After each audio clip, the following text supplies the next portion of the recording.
नमस्कार, आप देख रहे हैं एटीएन लाइव और मैं हूं चंदन। मतगणना है और इसको लेकर के पूरे इलाके में चर्चाओं का बाजार गर्म है कि कौन जीतेगा कौन हारेगा। एक तरफ महागठबंधन का एग्जिट पोल आया है कि पूरी तरीके से पूर्ण बहुमत के साथ बिहार में आरजेडी की सरकार बनने वाली है और वही एनडीए भी अपनी पीठ थपथपा रहा है कि जो एग्जिट पोल्स आए हैं वो कुछ नहीं है। जब 10 तारीख को ईवीएम मशीन का जो फैसला होगा तो उस दिन एनडीए की सरकार बनेगी। क्या होगा नहीं होगा यह तो कह पाना बेहद ही मुश्किल है, क्योंकि कल अब 10 तारीख है और इंतजार महज हमें 17 से 18 घंटे ही करने हैं। सीवान की हम बात कर लें, चाहे आरजेडी सीवान सदर सीट से जीतती है या फिर बीजेपी, लेकिन दिलचस्प मुकाबला है, कांटे की टक्कर है। एक तरफ अवध बिहारी चौधरी जो अपने समधी को लड़ाई दे रहे हैं, तो वही ओम प्रकाश यादव जो बीजेपी से उम्मीदवार है वो भी अपने समधी को पटकनी देने में दिन रात एक किए हुए थे चुनाव को लेकर के। लेकिन इतना तो तय है कि चाहे दोनों में से कोई भी समधी जीतेगा, मंत्री तो किसी एक को बनना है और यह बेहद ही इलाके में और पूरी तरीके से चर्चा है। चाहे अवध बिहारी आरजेडी से जीते या फिर बीजेपी से ओम प्रकाश यादव, दोनों का ही एक अलग अलग जो शाख है, किस चीज को लेकर के जाने जाते हैं ये भी हम आपको बताएंगे। लेकिन इतना जरूर है कि अवध बिहारी जीतेंगे तो वो भी मंत्रालय में जाएंगे और ओम प्रकाश यादव अगर चुनाव जीतते हैं तो उनको भी एक मंत्री का पद मिल सकता है।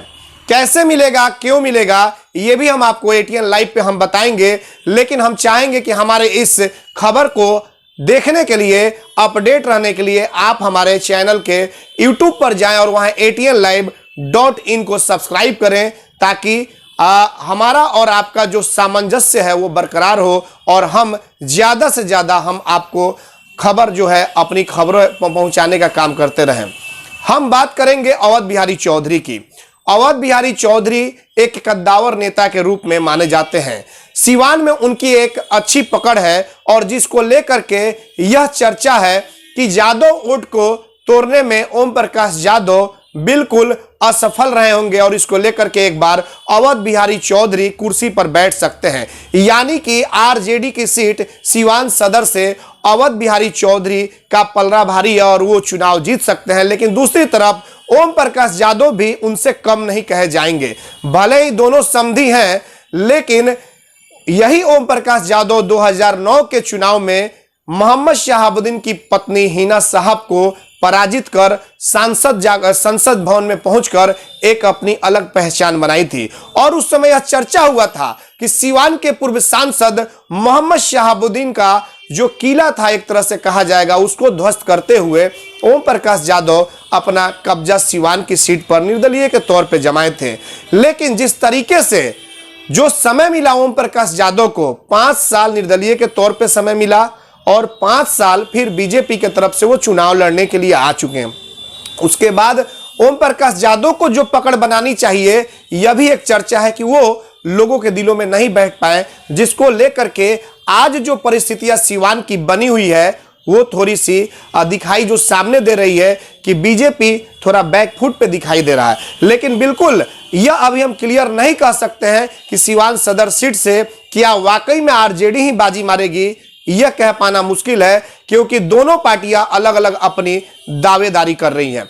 अगर हम ओम प्रकाश यादव की बात कर लें तो उनका भी अगर ये सीट जीत करके जाते हैं तो जाहिर तौर पे वो भी यादव के नेता अब माने जाएंगे, क्योंकि यह सीट जो है बेहद ही दिलचस्प और हॉट सीट माना जा रहा है। सीवान का जो सीट है, सदर जो सीट है, क्योंकि एक तरफ अवध बिहारी चौधरी को जहां मोहम्मद शहाबुद्दीन, उनकी पत्नी हिना साहब, उसामा साहब, तमाम उनके समर्थकों का समर्थन प्राप्त था और जिस तरीके से वह कैंपेनिंग किए, तेजस्वी यादव के काफी करीबी, लालू यादव के काफी करीबी माने जाते हैं अवध बिहारी चौधरी, राबड़ी देवी के करीबी माने जाते हैं।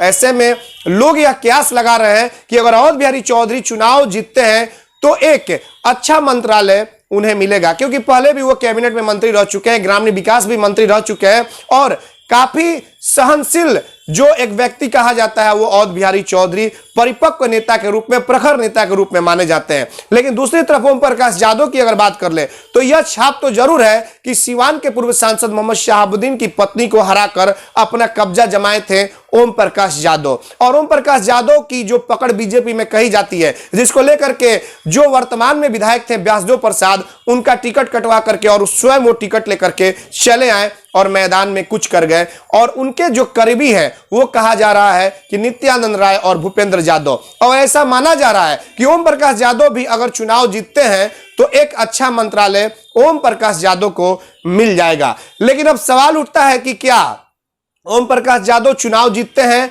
तो फिर अवध बिहारी चौधरी का क्या होगा, और अवध बिहारी चौधरी चुनाव अगर जीतते हैं तो ओम प्रकाश यादव का क्या होगा। तो जाहिर तौर पे दोनों लोगों का भविष्य जो है वो लटका हुआ है। अगर ओम प्रकाश यादव जीतते हैं तो तकरीबन चौथा चुनाव होगा कि अवध बिहारी चुनाव हार जाएंगे। उसके बाद से समीकरण कुछ नया होगा और यह तय हो जाएगा स्पष्ट तरीके से। अगर बीजेपी सीवान सदर सीट से जीतती है तो बिल्कुल सीवान में कोई एम वाई समीकरण नहीं है, या बिल्कुल ये एक सीरियस, इसमें कहीं किंतु परंतु वाली कोई बात नहीं है। लेकिन अगर अवध बिहारी चौधरी चुनाव जीतते हैं तो बहुत कुछ आगे भी तय करेगा। अवध बिहारी चौधरी अगर चुनाव जीतते हैं तो यह तय हो जाएगा कि सीवान में आज भी एम वाई समीकरण बरकरार है। और जिस तरीके से हिना साहब कैंपेनिंग की, या आने वाला लोकसभा चुनाव भी तय करेगा। ओम प्रकाश यादव अगर चुनाव हारते हैं तो आने वाला लोकसभा का चुनाव तय करेगा कि क्या ये आगे अपनी दावेदारी लोकसभा में करेंगे या नहीं करेंगे। इसलिए कि कहा यह जा रहा है कि अगर ये जाएंगे, बाय द वे चुनाव अगर लूज करते हैं और ये अगर जाते हैं टिकट के लिए, तो इनके ऊपर एक दाग जरूर रहेगा कि आप विधानसभा सीट नहीं निकाल सके तो फिर लोकसभा कैसे। जैसे कि आपने पिछले लोकसभा में देखा कि बीजेपी का सीटिंग एमपी होते हुए और ओम प्रकाश यादव का टिकट कट गया, अजय सिंह अपनी पत्नी को टिकट दिलाने में सक्षम हो गए और बीजेपी से जेडीयू के खाते में यह सीवान लोकसभा की सीट चली गई। तो कुल मिलाजुलाकर यह देखा जा रहा है कि दोनों नेताओं का जो भविष्य है वो खतरे में दिखाई दे रहा है। एक तरफ ओम प्रकाश यादव, दूसरे तरफ अवध बिहारी चौधरी। इन दोनों संधियों में कौन किस पर पड़ेगा भारी, ये तो कल 10 तारीख को पता चलेगा जब ईवीएम मशीन खुलेंगे और परिणाम जो सामने आएंगे। तब तक आप हमारे ATN लाइव को लगातार देखते रहें और YouTube पर जाएं, atnlive.in को सब्सक्राइब करें। तब तक के लिए नमस्कार।